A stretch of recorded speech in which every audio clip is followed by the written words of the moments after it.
Oh, shut up. No, get out of here. Terrible. Ex-Piaga. And then, of course, we got another look at Deep Dungeon. Not really anything that we didn't already know. There will be Duty Finder for matchmaking. Glowing weapons are upgraded during the dungeon. Once it's finished, it can be taken out for other content. So those weapons are real? That is, yes. That's good news, I think. I have to do Deep Dungeon. And then there will also be special bosses appearing on multiple floors. That is very ominous and... Nizul Isle-like? Yeah, it is. The whole thing seems very, very Nizul Isle-like. So why don't we go to our phone lines? We've got Crimson Tinted of Balmung hanging on the line. Crimson, welcome to Limit Break Radio. Hey, guys. Thanks for having me on. I appreciate it. Hey, thanks for calling. So you want to talk about Palace of the Dead? Yes, and actually, you started to bring up the point that I was going to make, but I'll expand on it a little bit.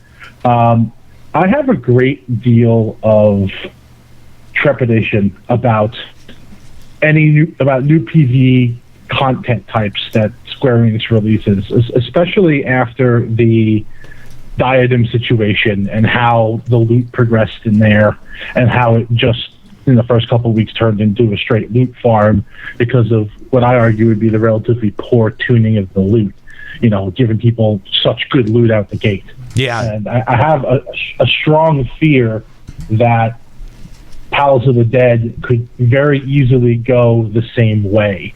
It feels like with both of these cases, we got a system that they were very concerned with the play style of the system, working on the mechanics of it, and the loot systems almost feel like an afterthought in all these generations of new PvE content. Sure. And I feel like they need to sort of take a stronger upfront look at the loot system and at the balance of what they're putting out there. Because if the Palace of the Dead just gives you, garbage weapons that are worse than Seppi or worse than Lore, why bother? Right. Because the glow, bro. Well, hold on. That glow is pretty. I have to say that is pretty damn compelling. I hope that the weapon is kind of crappy, so people that only want that glow will get it.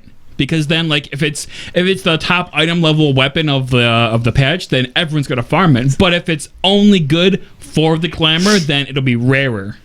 Maybe. Okay. See. Here's the problem between Diadem and what we know so far of Palace of the Dead. Because right off the get-go, even if it is Diadem level, I think it's still going to be better than the Diadem for this reason. The first thing is you pointed out that Diadem was basically just you win, you did the stuff, and you got the loot. I mean, down to its basic core, that's what anything is. You go in and you farm, or you do whatever it is you do to get the loot. The problem that Diadem had was there was just kill shit, right? Right. What we know of Palace of the Dead, it's already above Diadem in my eyes because we know there's going to be progression through floors. There's going to be different enemies. There's going to, in some cases, be...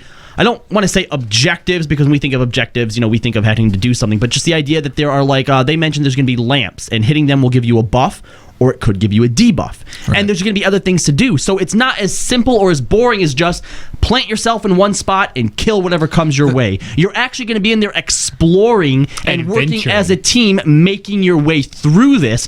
So to me, automatically, this is way more interesting and is already going to provide a number of unique challenges than what Diadem does, whose biggest challenge was, it's a Brachiosaur that's fucking spamming meteor on us. Yeah, but at the same time, I sort of see Crimson's point here because nowhere in this live letter did we see anything about Diadem changes, adjustments, or additions. No, you're right. No, and that was something that was part of the system where when they had brought it out initially, they said we're going to continue to expand and grow on this system, and so far that promise hasn't materialized, and I think that's the most concerning thing. Well, yeah, but the other thing you have to realize too is though Diadem was successful when it was first released, the reason that it was successful was because of the level of gear that it dropped, not necessarily because it was a great event. So I think that at some point we will see it to be improved upon, but because of the fact that it's died down so dramatically since that gear has become irrelevant, I think that they're taking a hard look at it and saying, look, this needs some major overhauls to it if we actually want to give it any kind of lifespan going further into the future. I mean, if they were to come out with a Diadem adjustment and it didn't do shit for it, I feel like that would probably be a death stroke for the system, right? Yeah, I sort of think it would, because then, the output of gear at that point is 5 patches in the dust. Yeah. So if you're going to make an adjustment to Diadem, it really has to be worthwhile. Right. So in the meantime, I think something like Palace of the Dead is probably, honestly, what Diadem maybe should have been in the first place, but on a much smaller scale. Yeah, I don't entirely disagree with that, although I think that the scope and the scale is entirely different because, and I think that they changed their scope and scale because of the response to Diadem. We had something that we could do as a link shell, and of course that's something that we were harping on at the time because there was really nothing to do as a big group. They gave us something to do as a big group, but the thing is that for that content to remain valid and viable long term, they do have to go back and they have to update the rewards. They have to update the they have to update the content, and they have to continue to support it like they do other game types in FF14. Although and that's sort of the promise here that they're making with Deep Dungeon that I don't know that I can fully buy into, because they're like, well, we're going to keep adding floors to it, and then you go, okay, yeah, but how long is that going to take? I don't think that adding floors is going to be as much of a challenge for them as what updating something like the Diadem is going to be. You don't think? Because we've talked about in the past the multitude of things that they could do with the Diadem to make that a completely viable system, and to not even have to change what's there, but just to add things on top of it, like if you made a Diadem exclusive hunts, or if you had a pop system in there. Either one of those things would be able to get the job done. Absolutely. But they're not. They're not adding it. We don't know that they're adding it. I saw a couple of people, DeWolfie and Taser, in the chat saying that they could do it in the second part of the live letter.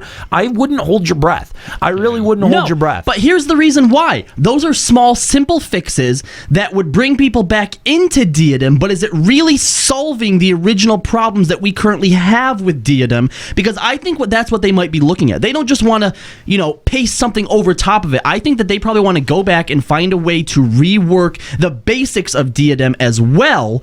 And if Palace of the Dead, as it is right now, ends up being a popular event, ends up working out real well, everyone loves it, everyone basically, it's a hit, then that's going to be easy enough. All you do is add another 20 to 40 floors each time. But why fucking rework all of Diadem? Why do that? Why bother? Because then you're making a whole new system, and then you'd have to start tuning it from the ground up. And maybe they won't. Literally, the only thing that you have to do is add specific pop items to different tier mobs that you're fighting, or even put them just as Star NM exclusives, or you make them. They've got those couple of vendors in Diadem. Make those exchange for seals or the stuff that the spoils that you get from Diadem. All right, obviously we'd like to see Diadem updated, right? But if Palace of the Dead ends up turning out to be what Diadem should have been, then do we really care if they go back and fix Diadem or not, or if they just abandon it and put what they were hoping for it to be into Palace of the Dead? Maybe. Yeah, because yes, absolutely, because it just sits there and takes up fucking space if nobody's doing it. That and Diadem is for large free companies and stuff. It's a big endgame event, whereas Palace of the Dead is a party. A solo to single party. Okay, so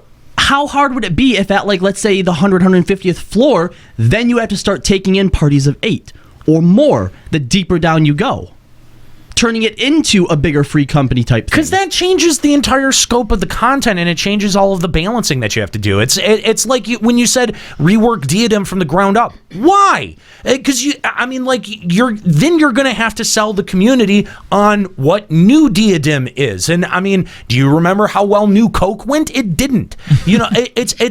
Why not just put that development and those ideas into a whole new system and close down Diadem if it's not going to continue to be relevant? Well, that would have been my thing. Yeah, if Diadem's not going to be relevant, close it down. But do you think taking content completely out of the game is something that they would do? Oh no, they need to start with Lords of Verminion.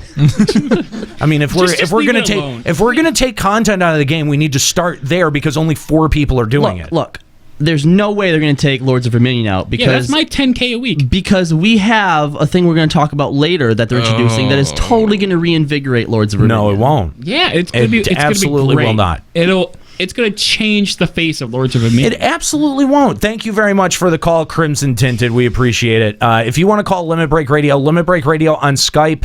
You can also give us a call over a regular phone number, 810-515-8715. And if you've got Discord, limitbreakradio.com/Discord, and let Kookie know that you want to call into the show. She'll forward you along to us, and we'll be happy to take your call live on the air. After a very rigorous vetting process. Which is... Vetting?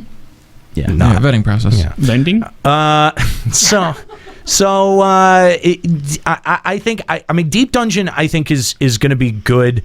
I think it's going to be a good addition. It's nice to have. I'm excited for it. Yeah, I'm super excited. We can do Reset Tuesdays and then do Deep Dungeon Thursdays. That's the thing. That's the thing I want most out of 14 is just more ways to play the game. Right. Because at the end of the day, you're always going to be a ninja. You're always going to be doing your rotation or whatever. But changing the way I do that is just really, really big priority for me personally. Yeah. And the fact that Deep Dungeon is dynamic, I think, is the thing that it is.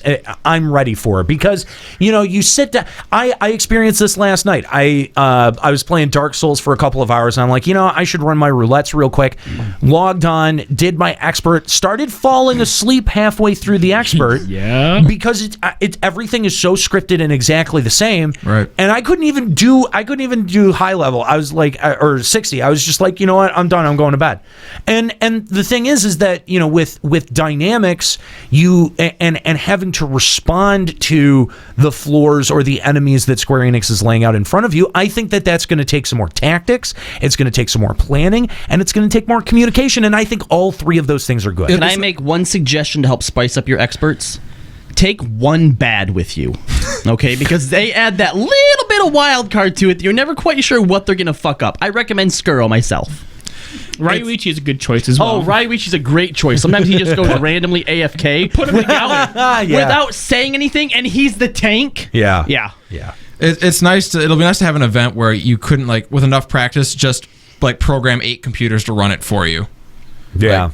Cause that's what some of these fights that you have left now. Ravana, you could literally get 7 computers and tell them what to do, and you could almost do Ravana that way.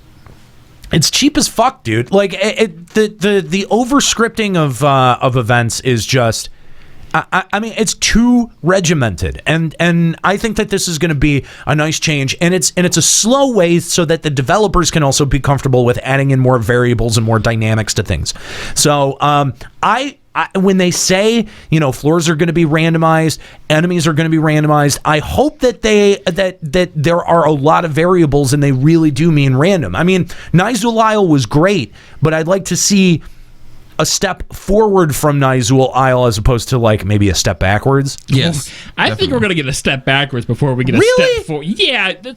Everything in this game is so balanced that it's hard to make something that's not balanced. 14 has pushed way far away from the idea of randomization. It would be surprising to see them go a step... you had floors in Nizul that were borderline impossible when it first came out. Actually, though, in A6 Savage, there is randomized mechanics. The order that they come out is not scripted, and it actually has fucked people over just because you're not noticing which is which I actually really, really like. So they're moving in the right direction. Everything comes back to Savage with you, doesn't it, Nika? Well, I'm the only one that has that perspective, Humble so brag. I've got to let you know. Humble brag. We get it. You do Savage. We guys, get it, Nika. Thank you. In Thanks for reminding Savage us. Mode, it goes like this, guys. Okay, Well, she makes a good point. It is nice to see some there's a good point randomness. there.